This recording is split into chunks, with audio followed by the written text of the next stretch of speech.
What up, people? I don't know why I'm yelling. Don't worry about that. But we're back. We're back with another episode. So we're moving on to round two, but we do have two games to talk about. That is Game 7 of the Celtics versus 76ers and Game 7 of Hawks versus Knicks, even though it wasn't much of a... And there isn't much to talk about. The Celtics versus 76ers, I think that was an interesting thing. I really thought that the Celtics were guaranteed to move on to the next round. So to see them get eliminated in such fashion in 7 games, I'm like, if I'm a Celtics fan, I'm disappointed in my team because this should be a team that theoretically you sweep. You beat the brakes off of the 76ers. This is a team that should not have taken you to 7 games. Yes, I understand that they have Tyrese Maxey. They got Paul George. They have VJ Edgecombe. They have Joel Embiid. They have all these people. But, you are such a much better constructed team, I feel like. You have the much better coach. You have the much better players in my eyes. And they just didn't play like it, man.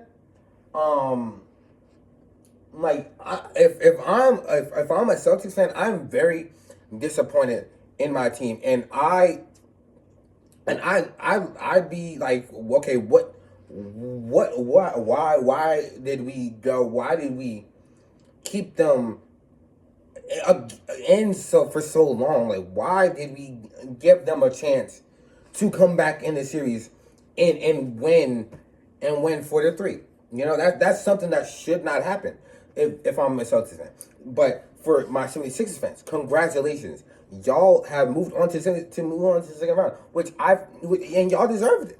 Y'all played well. There are a lot of games where they stayed close. The 76ers, they fought when in games where I thought, okay, there's there's no way that the Celtics are gonna lose this game, and then they ended up losing them. The 76ers stayed in it. They stuck with it. They played good. They played good basketball. They stayed close, and when they needed to come up clutch, they came up clutch. That's the one thing that I can confidently say the Celtics did not do. In some games, the Celtics did not come in clutch. Because there was a point in time where they had missed so many shots in a row, and I'm thinking, for a team that jacks up so many threes, you would think you stop. If the three ain't falling, you think you like, okay, let me stop, let me shy away from it for just a little bit, and they didn't do that. And I think that's the most important part about this is that they kept going with the threes, even though when it was certainly clear that the threes weren't working. I'm gonna push this back. When it's very clear that the threes weren't working anymore. I think that was the most interesting part of it all, right? But 76ers win 106-93. Now we have the Hawks and Knicks. I'm going to be honest with you. I missed the first half of this game, man. And I could have just missed the whole game. It was like 72-22 when I tuned in, bruh. Cause I was coming back from on campus, and when I saw the score I looked at it. I'm like, hold on, is that AI? Hey, that's gotta be AI. I looked at the front desk, so she's like, nah, that's real. I was like, wait a minute, yo, what? My goodness, man. I like the Hawks got decimated, dog. I don't know if there's much I can really say about it other than the fact that they got decimated. Like, that's really all I can really say. They look like a peewee team out there. They're looking like little kids. I probably could have, if we're being honest here, I'm not the best at basketball. I'm like a good 5'3", 5'4", but even I could have probably scored on the Hawks in that game. That's how bad they were looking, man.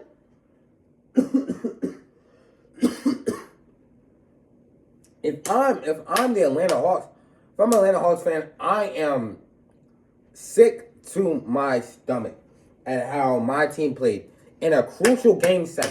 They came out acting like they didn't want to win. The Knicks The Knicks came out, they were scrappy. They looked like they wanted to win the game. They came out with a fire.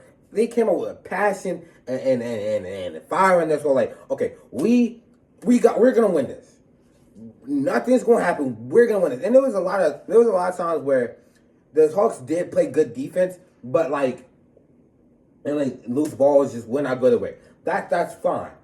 But it's just like I was just stunned, man. Cause I'm looking at it, I'm like, is that AI?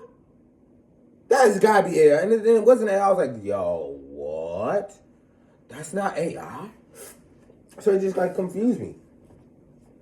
Now, oh, actually, never mind. But no. Oh my goodness, that's wrong game.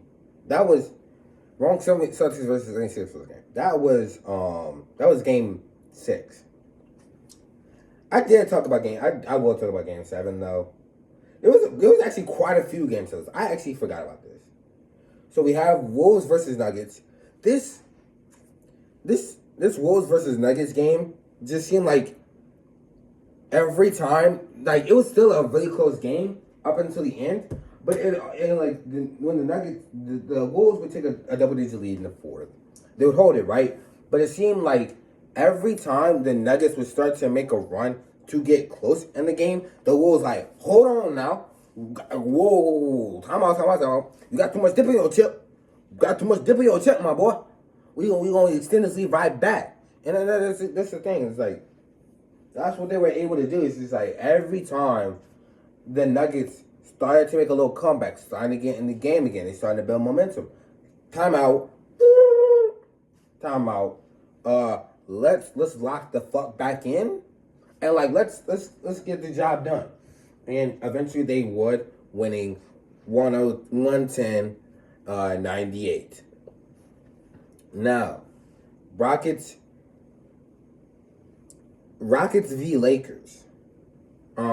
This was another game 7. Like the second quarter from the second quarter on, it was a double digit lead. And honestly, if I'm the Rockets, if I was a Rockets fan, I would have liked to see a little bit more like oomph. Come out with the same fire that the Knicks came out with in their game 7. I want to see that same exact fire, man. And I just didn't see it. I was left just like disappointed in the Rockets, man. I'm like, this is a team that I'm thinking, oh, Lakers, they got no Luka, they got no Austin Reeves. All they got is LeBron, and I even said this. It was LeBron and a bunch of LA Fitness niggas. I said that. You can look back. You can watch the tape. I said it was a whole bunch of LeBron. There was a LeBron and a whole bunch of LA Fitness niggas and Bronny. And you got beat by the LA Fitness niggas. Like, if I'm the Rockets, I'm looking at my team. I'm like, okay, who do we get rid of? Because people say, oh, Alperen Sengun is so good. If he's so good, then why was he not able to beast and feast on DeAndre Ayton, who isn't even that good? Why was he not able to beast and feast on Jared Vanderbilt or Rui Hachimura or whatever? You know what I mean? Like, if Alperen Sengun is as good as some people say he is, why did he not take over the series when they knew they didn't have Kevin Durant?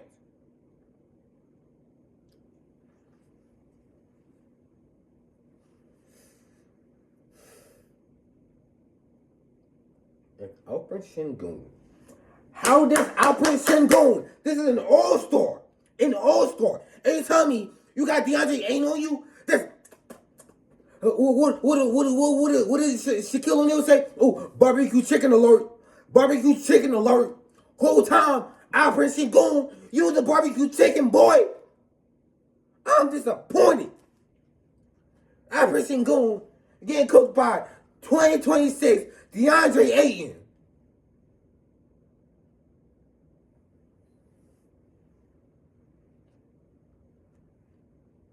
Alperen Sengun, you are the second best player on this team. Terrible efficiency. Terrible efficiency. Terrible. I'm tired of it. So to be the second best player on this team, you better show it. And I didn't see a damn thing. Disappointed. And no. That's not even disappointed is not even the word to use. I'm just like, I have no words. Because this is supposed to be a really great player in Alperen Sengun, and you're getting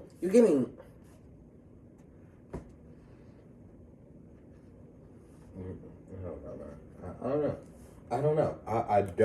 I have no clues, man. We're playing Blues Clues out here because I don't got none. I don't got no clues, man. For the Lakers though, congratulations. Y'all deserve it. LeBron, the LA Fitness niggas, congratulations.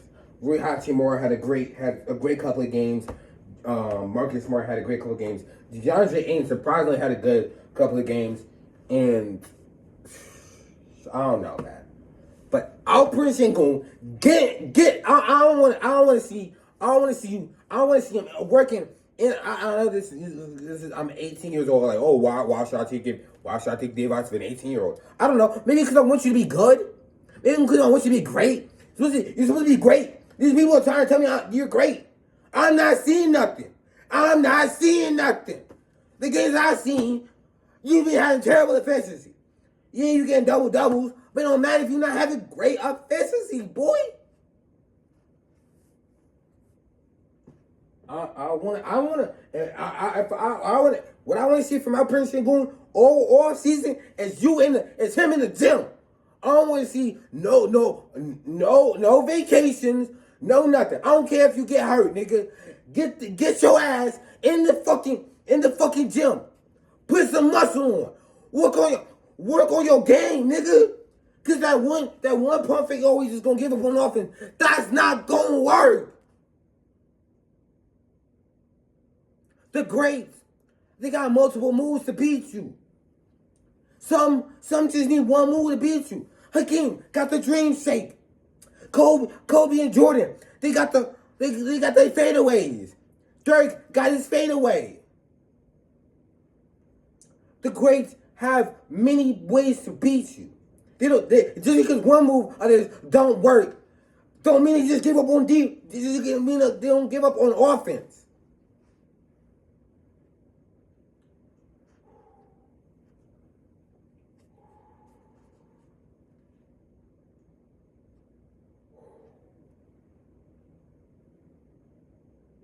Okay. You know what? That's enough out of that.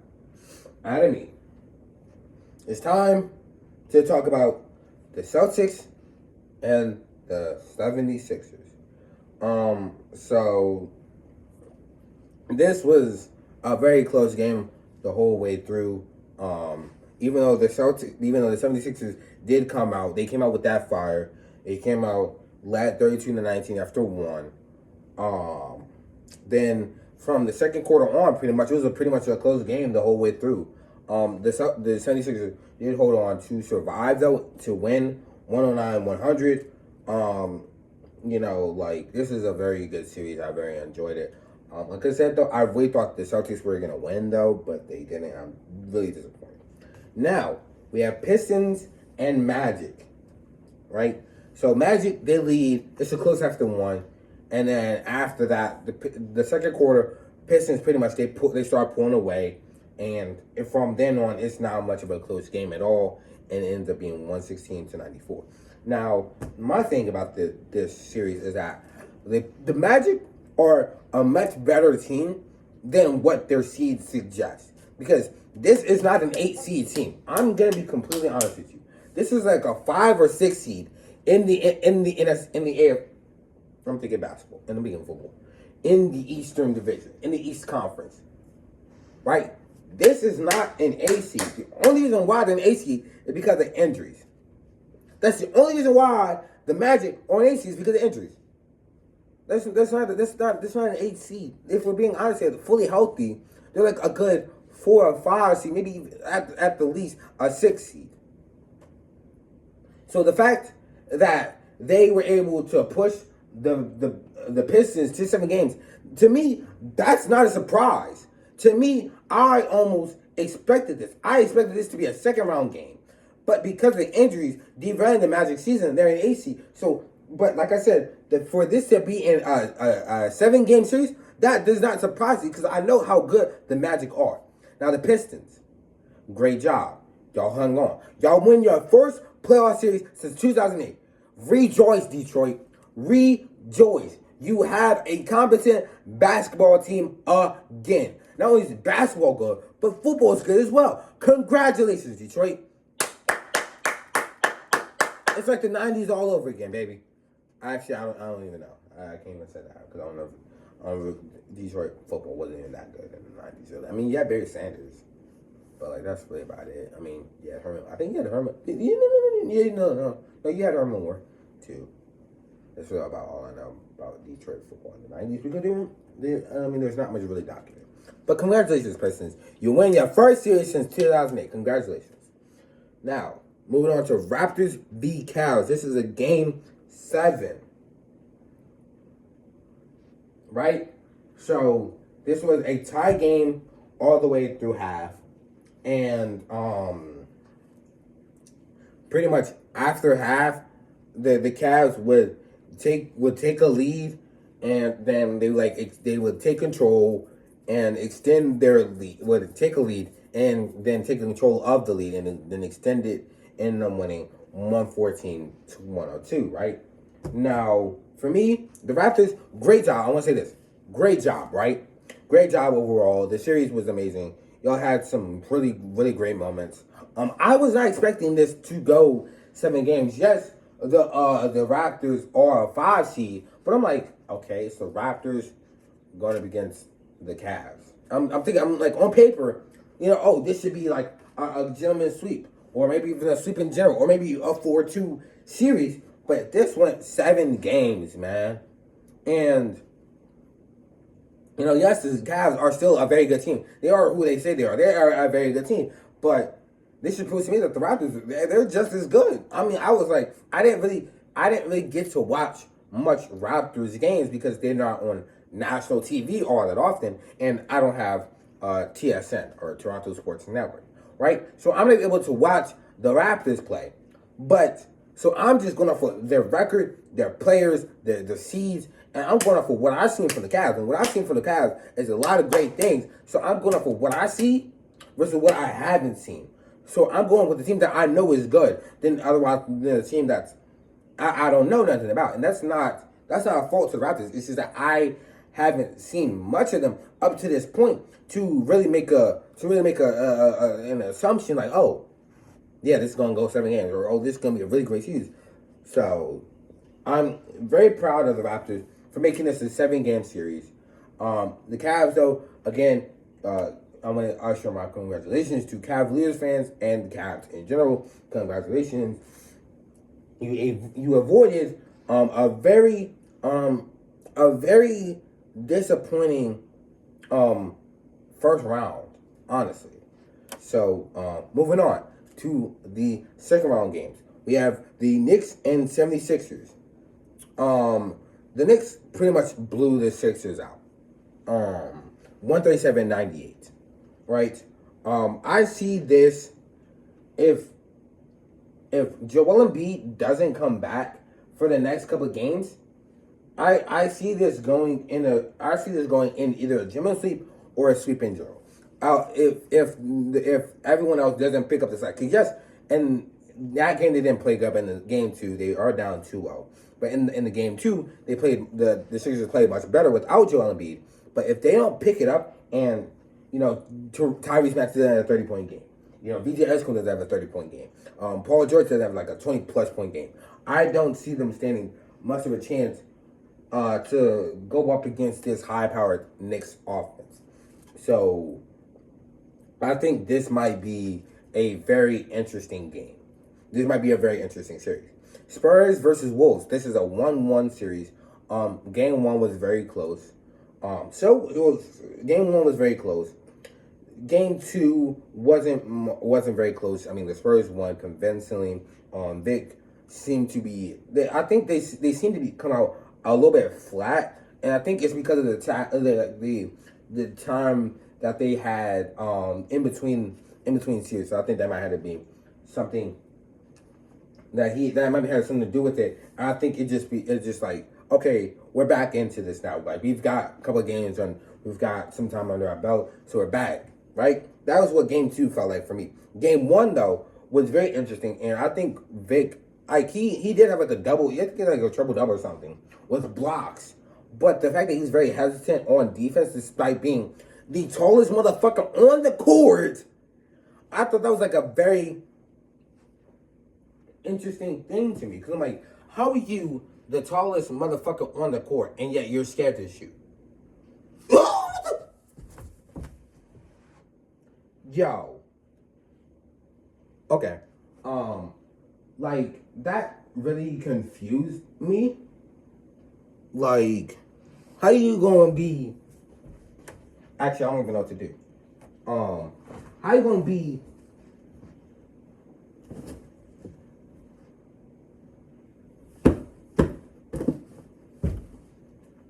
How you gonna be the tallest motherfucker on the court and then not be dominant, you know? And I think that's what made him... I think that's what I wanted to see out of him, and I really got to see that in the second game. Now, for the Pistons and Cavs, I think this will be a 7-game series. I see this going 7 games. I don't see this going anything less than 7 games. If it does, I'd be very surprised, because these are two great teams. Now, yes, the Pistons did win game one. Despite a valiant effort from the Cavs, but I do think that this will go 7 games. I would not be surprised. I think we're going to be having a lot of close games. I could even see some of the games going into overtime. Now, Lakers and Thunder. If Luka doesn't come back, LeBron is going to have to go into like 2016 LeBron mode, and if he doesn't, the Lakers are cooked. Like, yes, the Thunder did, they did come out kind of flat. I think it has to, like I said, with the Spurs, I think it has something to do with them taking like a long break off from games. So they did come out kind of flat in that first half, but I think the second half is the second half is where they really got comfortable, and they really settled things down and were able to get back into control of things. And I think, like I said though, I think this will be a sweep if LeBron doesn't return back to his MVP form, or 2016 Bron, or 2018 Bron, or anything like that. And also, if Austin Reeves doesn't play like I know he can play, if Luka doesn't come back, there could, because that Thunder team is way too stacked. So, if I am wrong, I am very happy to say that I am wrong, and I will happily admit that. Now, I will talk to y'all later. New episodes coming out next episode is gonna come out next Thursday. I'm gonna have a lot more. I might have a little bit less time on my hands to watch these games because I am trying to get a job. Yes. So, because this semester is out for college. So, but if anything happens, I will let y'all know. And until next time, I'm Chase Goins. This is Ball, and peace.